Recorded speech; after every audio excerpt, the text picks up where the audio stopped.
ओम श्री गणेशाय नमः। जय माता दी।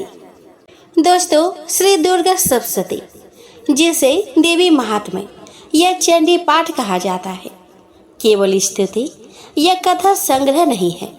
यह एक गूढ़ आध्यात्मिक विज्ञान, योगिक साधना और ब्रह्म तत्व का दर्पण है। इस दिव्य ग्रंथ की गहराई को समझने के लिए हमारे ऋषियों ने 3 विशेष रहस्य ग्रंथों की स्थापना की, जिन्हें कहा जाता है प्रधानिक रहस्य, वैक्रांतिक रहस्य और मूर्ति रहस्य। इन तीनों रहस्यों का पाठ चंडी पाठ से पूर्व या उसके साथ विशेष रूप से नवरात्रि, गुप्त नवरात्र, महाशक्ति उपासना या मंत्र सिद्धि के समय किया जाता है। प्रधानिक रहस्य में देवी को केवल शक्ति नहीं बल्कि सृष्टि के मूल कारण, प्रकृति और पुरुष से परे और पर ब्रह्म स्वरूपिणी के रूप में जाना गया है। यह रहस्य बताता है कि माँ दुर्गा ही संपूर्ण ब्रह्मांड की आधारशिला है। वे माया नहीं अपितु मायापति का प्रेरिका है। प्रधानिक रहस्य अद्वैत वेदांत के समान माँ को निर्गुण, निराकार, पर ब्रह्म रूप में प्रस्तुत करता है। वैक्रांतिक रहस्य में देवी का रूप रंगचंडी के रूप में उभरता है। यह रहस्य दर्शाता है कि कैसे देवी महिषासुर, रक्तबीज, शुंभ निशुंभ जैसे अंधकार के प्रतीकों को नष्ट करती है। यह माँ चंडिका अधर्म का नाश और धर्म की स्थापना करती है और भीतर और बाहर दोनों के शत्रुओं का संहार करती है। यह रहस्य शक्ति साधना में पराक्रम, संघर्ष, आत्मबल की ऊर्जा को जागृत करता है। मूर्ति रहस्य मूर्ति नहीं, मूर्तिमान ब्रह्म। ये रहस्य देवी की मूर्ति, शस्त्र, वाहन, मुद्राओं के प्रतीकात्मक और आध्यात्मिक अर्थ को प्रकट करता है। जैसे माँ का त्रिशूल 3 गुणों का नियंत्रण, सिंह वाहिनी अभयता और सिंह जैसे आत्मबल का प्रतीक, अष्टभुजा रूप विविध शक्तियों की पूर्णता। यह रहस्य बताता है कि देवी की पूजा केवल प्रतीक नहीं, वो आंतरिक जागरण की चाबी है। आज हम प्रवेश कर रहे हैं एक ऐसे पाठ में जहाँ हर रहस्य एक बोध, हर मंत्र एक जागरण और हर देवी स्वरूप एक ब्रह्म साक्षात्कार का द्वार है। प्रधानिक रहस्य हमें देता है देवी का ब्रह्म ज्ञान, वैक्रांतिक रहस्य हमें देता है पराक्रम और विजय का मार्ग, मूर्ति रहस्य हमें दिखाता है साधना का प्रतीकात्मक विज्ञान। तो आइए श्रद्धा, मौन, मनयोग और आत्मनिष्ठा के साथ आरंभ करें इन तीनों रहस्यों का पावन पथ, जहाँ अंततः केवल माँ ही शेष रहती है।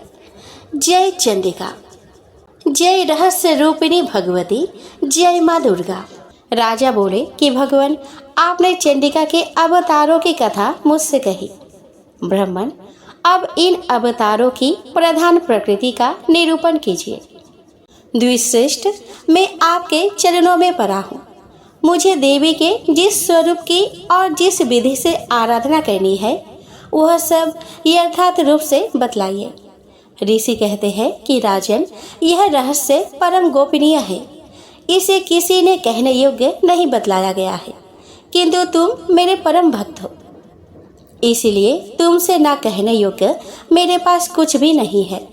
त्रिगुणमयी परमेश्वरी महालक्ष्मी ही सबका आदि कारण है। वे ही दृश्य और अदृश्य रूप से संपूर्ण विश्व को व्याप्त करके स्थित है।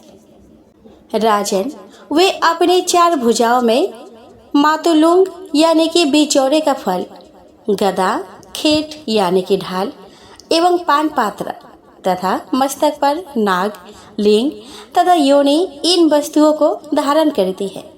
तपाए हुए सुवर्ण के समान उनकी कांति है। तपाए हुए सुवर्ण के ही उनके भूषण है।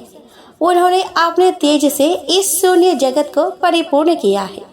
परमेश्वरी महालक्ष्मी ने इस संपूर्ण जगत को शून्य देखकर केवल तपोगुण रूप उपाधि के द्वारा एक अन्य उत्कृष्ट रूप धारण किया। वह रूप एक नारी के रूप में प्रकट हुआ, जिसके शरीर की कांति निखरे हुए काजल के भांति काले रंग की थी। उसका श्रेष्ठ मुख दाढ़ों से सुशोभित था। नेत्र बड़े बड़े और कमर पतली थी। उसकी 4 भुजाएं ढाल, तलवार, प्याले और कटे हुए मस्तक से सुशोभित थी। वह वक्ष स्थल पर कबंध यानी कि धर की तथा मस्तक पर मुंडों की माला धारण किए हुए थी। इस प्रकार प्रकट हुई स्त्रियों में श्रेष्ठ तामसी देवी ने महालक्ष्मी से कहा कि माता जी, आपको नमस्कार है, मुझे मेरा नाम और कर्म बताइए। तब महालक्ष्मी ने स्त्रियों में श्रेष्ठ उस तामसी देवी से कहा कि मैं तुम्हें नाम प्रदान करती हूँ और तुम्हारे जो जो कर्म है उनको भी बतलाती हूँ।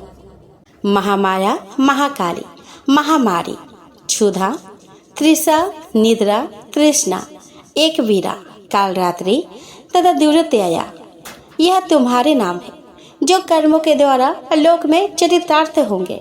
इन नामों के द्वारा तुम्हारे कर्मों को जानकर जो उनका पाठ करता है वह सुख भोगता है। राजन, काली जी से यूँ कहकर महालक्ष्मी ने अत्यंत शुद्ध सत्व गुण के द्वारा दूसरा रूप धारण किया जो चंद्रमा के समान गौर वर्ण था। वह श्रेष्ठ नारी अपने हाथों में अक्षमाला, अंकुश, बीड़ा तथा पुस्तक धारण किए हुए थी। महालक्ष्मी जी ने उसे भी उसका नाम प्रदान किए।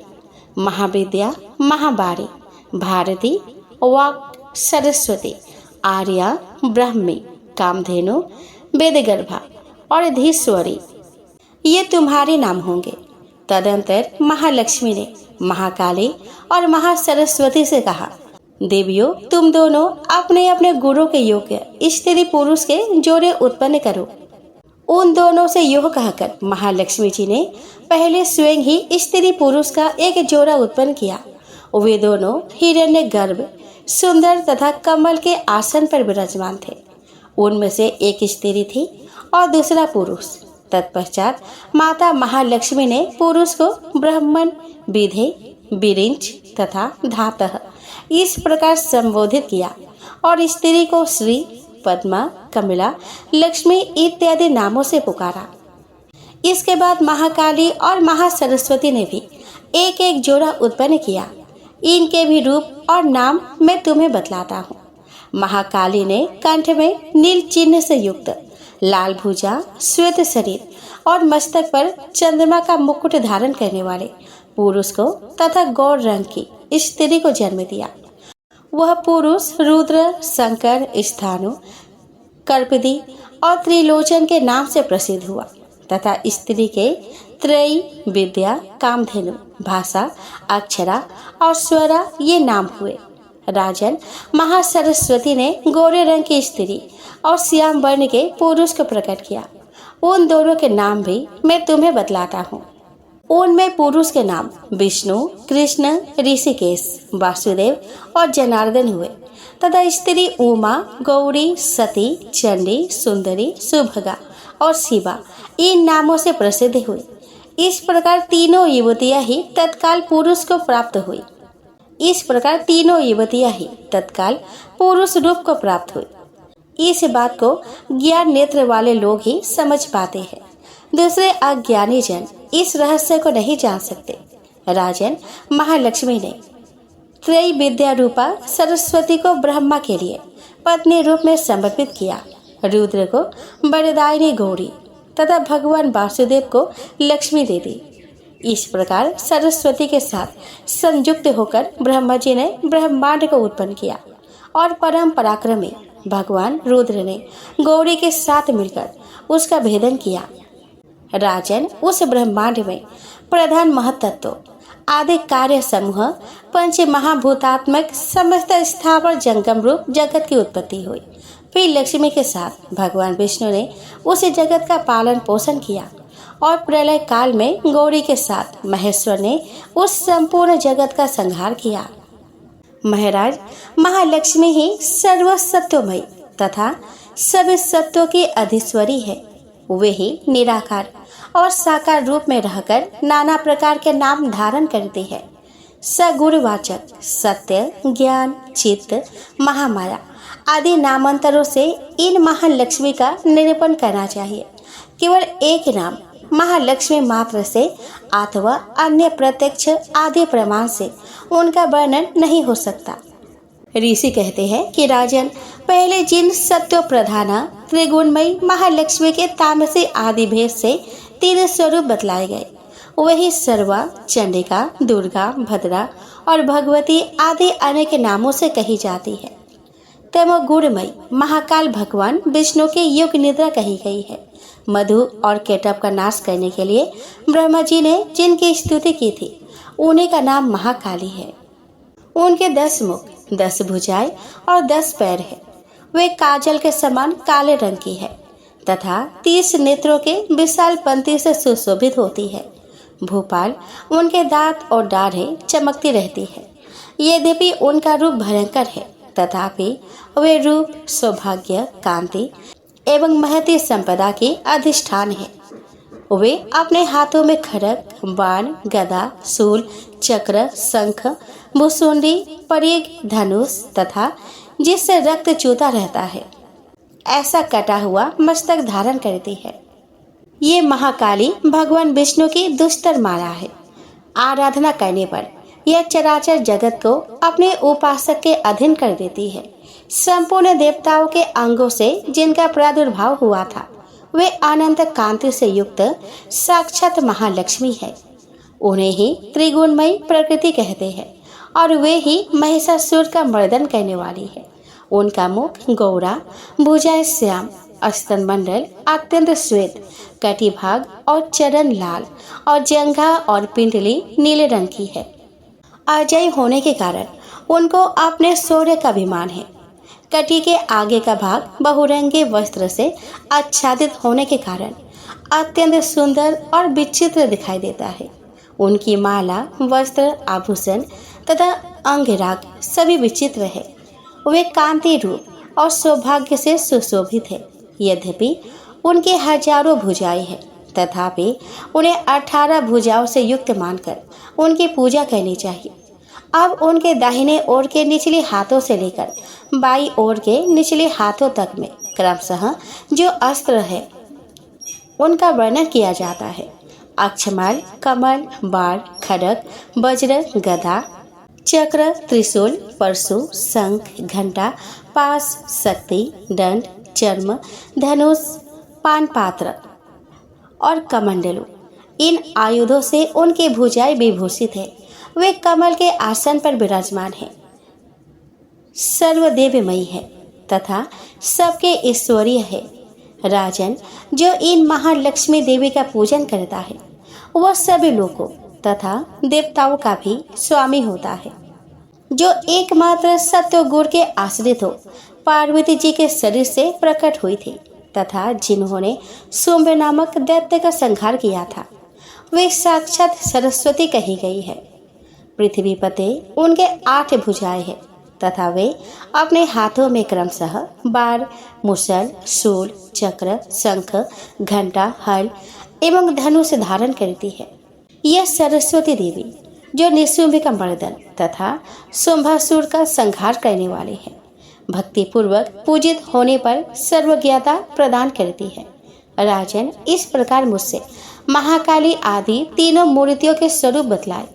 अब जगन माता महालक्ष्मी की तथा इन महाकाली आदि तीनों मूर्तियों की पृथक पृथक उपासना श्रवण करो। जब महालक्ष्मी की पूजा करनी हो, तब उन्हें मध्य में स्थापित करके उनके दक्षिण और वाम भाग में क्रमशः महाकाली और महासरस्वती का पूजन करना चाहिए और पृष्ठ भाग में तीनों युगल देवताओं की पूजा करनी चाहिए।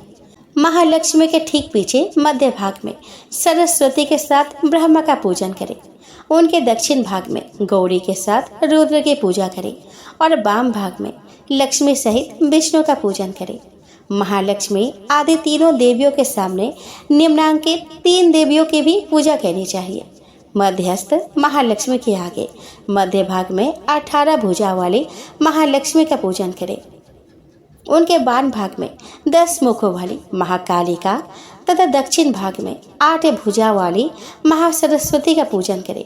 राजन, जब केवल 18 भुजा वाली महालक्ष्मी का अथवा 10 मुख काली का ये अष्टभुजा सरस्वती का पूजन करना हो, तब सब अरिष्टों की शांति के लिए उनके दक्षिण भाग में काल की और वाम भाग में मृत्यु की भी भली भांति पूजा करनी चाहिए। जब शुंभासुर का संहार करने वाली अष्टभुजा देवी की पूजा करनी हो तब उनके साथ उनकी 9 शक्तियों का और दक्षिण भाग में रुद्र एवं वाम भाग में गणेश जी का भी पूजन करना चाहिए। ब्राह्मी, महेश्वरी, कौमारी, वैष्णवी, वराही, नरसिंही, ऐन्द्री, शिवदूती तथा चामुंडा ये 9 शक्तियाँ हैं। नमो देव्यै इस स्त्रोत से महालक्ष्मी की पूजा करनी चाहिए तथा उनके 3 अवतारों की पूजा के समय उनके चरित्रों में जो स्त्रोत और मंत्र आए हैं उन्हीं का उपयोग करना चाहिए। 18 भुजा वाली महिषासुर मर्दिनी महालक्ष्मी ही विशेष रूप से पूजनीय है, क्योंकि वे ही महालक्ष्मी, महाकाली और महासरस्वती कहलाती है। वे ही पुण्य पापों के अधीश्वरी तथा संपूर्ण लोकों के महेश्वरी है। जिसने महिषासुर का अंत करने वाली महालक्ष्मी की भक्तिपूर्वक आराधना की है वही संसार का स्वामी है। अतः जगत को धारण करने वाली भक्त वत्सला भगवती चंडिका की अवश्य पूजा करनी चाहिए। अर्घ्य आदि से आभूषणों से गंध, पुष्प, अक्षत, धूप, दीप तथा नाना प्रकार के भक्ष्य पदार्थों से युक्त नैवेद्यों से, रक्त सिंचित बलि से, मांस से तथा मदिरा से भी देवी का पूजन होता है। राजन, बलि और मांस आदि से की जाने वाली पूजा ब्राह्मणों को छोड़कर बताई गई है। उनके लिए मांस और मदिरा से कहीं भी पूजा का विधान नहीं है। प्रणाम आचमन के योग्य जल, सुगंधित चंदन, कपूर तथा तांबूल आदि सामग्री को भक्ति भाव से निवेदन करके देवी की पूजा करनी चाहिए। देवी के सामने बाएं भाग में कटे मस्तक वाले महादैत्य महिषासुर का पूजन करना चाहिए, जिसने भगवती के साथ सायुज्य प्राप्त कर लिया। इसी प्रकार देवी के सामने दक्षिण भाग में उनके वाहन सिंह का पूजन करना चाहिए, जो संपूर्ण धर्म का प्रतीक और सद्विद ऐश्वर्य से युक्त है। उसी ने इस चराचर जगत को धारण कर रखा है। तदंतर बुद्धिमान पुरुष एकाग्र चित्त हो देवी की स्तुति करे, फिर हाथ जोड़कर तीनों पूर्वोक्त चरित्रों द्वारा भगवती का स्तवन करे। यदि कोई एक ही चरित्र से स्तुति करना चाहे तो केवल मध्यम चरित्र के पाठ से कर ले, किंतु प्रथम और उत्तर चरित्र में से एक का पाठ ना करे। आधे चरित्र का भी पाठ करना मना है। जो आधे चरित्र का पाठ करता है उसका पाठ सफल नहीं होता। पाठ समाप्ति के बाद साधक प्रदक्षिणा और नमस्कार कर तथा आलस्य छोड़कर जगदम्बा के उद्देश्य से मस्तक पर हाथ जोड़े और उनसे बारंबार त्रुटियों और अपराधों के लिए क्षमा प्रार्थना करे। सप्तशती का प्रत्येक श्लोक मंत्र रूप है। उससे तिल और घृत मिली हुई खीर की आहुति दे, अथवा सप्तशती में जो स्त्रोत आए हैं उन्हीं के मंत्रों से चंडिका के लिए पवित्र हविष्य का हवन करे। होम के पश्चात एकाग्रचित हो महालक्ष्मी देवी के नाम मंत्रों का उच्चारण करते हुए पुनः उनकी पूजा करें। तत्पश्चात मन और इंद्रियों को बस में रखते हुए हाथ जोड़कर विनीत भाव से देवी को प्रणाम करें और अंतःकरण में स्थापित करके उन सर्वेश्वरी चंडिका देवी का देर तक चिंतन करें। चिंतन करते करते उन्हीं में तन्मय हो जाए।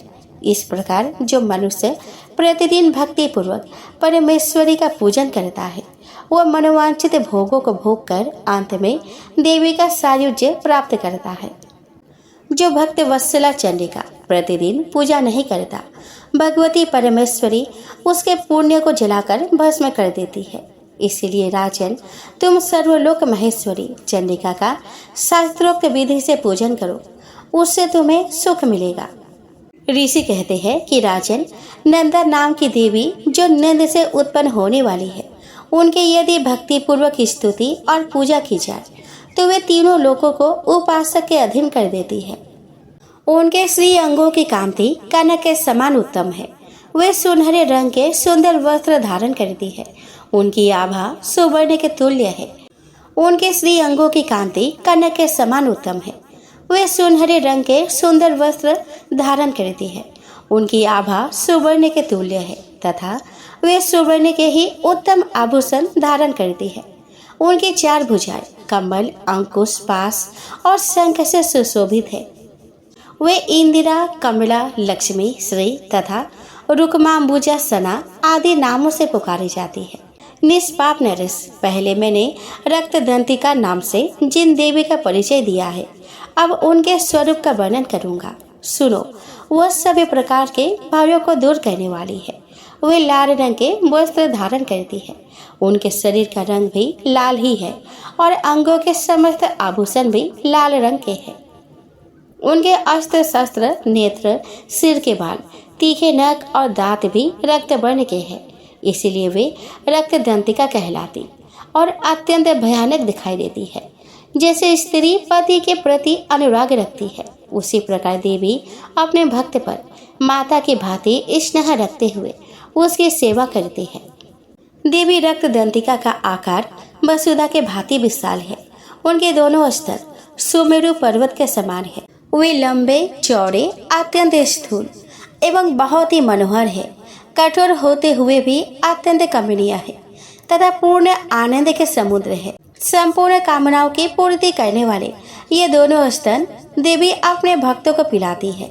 वे अपने 4 भुजाओं में खड्ग, पान पात्र, मूसल तथा हल धारण करती है। यही रक्त चामुंडा और योगेश्वरी देवी कहलाती है।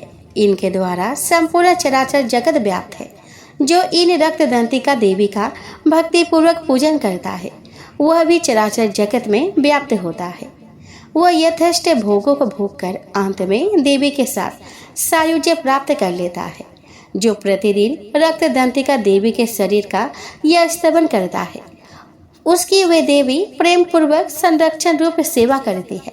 ठीक उसी तरह जैसे पतिव्रता नारी अपने प्रियतम पति की परिचर्या करती है। शाकंभरी देवी के शरीर की कांति नीले रंग की है। उनके नेत्र नील कमल के समान है।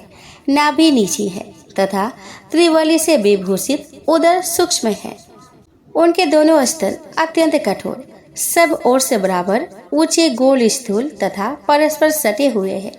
वे परमेश्वरी कमल में निवास करने वाली है और हाथों में बाणों से भरी मुष्टि, कमल, शाख समूह तथा प्रकाशमान धनुष धारण करती है। वे शाख समूह अनंत मनोवांछित रसों से युक्त तथा क्षुधा, तृषा और मृत्यु के भय को नष्ट करने वाला तथा फूल, पल्लव, मूल आदि एवं फलों से संपन्न है। वही शाकंभरी, शताक्षी तथा दुर्गा कही गई है। वे शोक से रहित, दुष्टों का दमन करने वाली तथा पाप और विपत्ति को शांत करने वाली है। उमा, गौरी, सती, चंडी, कालिका और पार्वती भी वही है। जो मनुष्य शाकंभरी देवी की स्तुति, ध्यान, जप, पूजा और वंदन करता है, वह शीघ्र ही अन्न, पान एवं अमृत रूप अक्षय फल का भागी होता है। भीमा देवी का बदन भी नील ही है। उनके दाढ़े और दांत चमकते रहते हैं। उनके नेत्र बड़े बड़े हैं। स्वरूप स्त्री का है। स्तन गोल गोल और स्थूल है। वे अपने हाथों में चंद्रहास नामक खड्ग, डमरू, मस्तक और पान पात्र धारण करती है। वही एक बीरा, कालरात्रि और कामदा कहलाती और इन नामों से प्रशंसित होती है। भ्रमरी देवी की कांति विचित्र है। वे अपने तेजो मंडल के कारण दुर्धर्ष दिखाई देती है। उनका अंग राग भी अनेक रंग का है। वे चित्र विचित्र आभूषणों से विभूषित है। चित्र, भ्रमरी, पारी और महामारी आदि नामों से उनके महिमा का गान किया जाता है। राजन, इस प्रकार जगन्माता चंडिका देवी की यह मूर्तियां बतलाई गई है, जो कीर्तन करने पर कामधेनु के समान संपूर्ण कामनाओं को पूर्ण करती है। यह परम गोपनीय रहस्य है। इसे तुम्हें दूसरे किसी को नहीं बतलाना चाहिए। दिव्य मूर्तियों का यह आख्यान मनोवांछित फल देने वाला है। इसीलिए पूर्ण प्रयत्न करके तुम निरंतर देवी के जप में लगे रहो। सप्तशती के मंत्रों का पाठ मात्र से मनुष्य 7 जन्मों में उपार्जित ब्रह्म हत्या सदृश घोर पातकों एवं समस्त कल्मशों से मुक्त हो जाता है। क्षमा प्रार्थना। परमेश्वरी, मेरे द्वारा रात दिन सहस्रों अपराध होते रहते हैं। यह मेरे दास है। यो समझकर मेरे उन अपराधों को तुम कृपा पूर्वक क्षमा करो। परमेश्वरी, मैं आवाहन नहीं जानता। विसर्जन करना नहीं जानता तथा पूजा करने का ढंग भी नहीं जानता। क्षमा करो देवी सुरेश्वरी, मैंने जो मंत्रहीन, क्रियाहीन और भक्तिहीन पूजन किया है वह सब आपकी कृपा से पूर्ण हो। सैकड़ों अपराध करके भी जो तुम्हारे शरण में जा जगदम्ब कहकर पुकारता है उसे वह गति प्राप्त होती है जो ब्रह्म आदि देवताओं के लिए भी सुलभ नहीं है। जगदम्बिके, मैं अपराधी हूँ किंतु तुम्हारे शरण में आया हूँ। इस समय दया का पात्र हूँ, तुम जैसा चाहो वैसा करो। देवी परमेश्वरी, अज्ञान से, भूल से अथवा बुद्धि भ्रांत होने के कारण मैंने जो न्यूनता ये अधिकता कर दी हो वह सब क्षमा करो और प्रसन्न हो। सच्चिदानंद स्वरूपा परमेश्वरी, जगन माता कामेश्वरी, तुम प्रेम पूर्वक मेरे यह पूजा स्वीकार करो और मुझ पर प्रसन्न रहो। देवी सुरेश्वरी, तुम गोपनीय से भी गोपनीय वस्तु की रक्षा करने वाली हो। मेरे निवेदन किए हुए इस जप को ग्रहण करो। तुम्हारी कृपा से मुझे सिद्धि प्राप्त हो।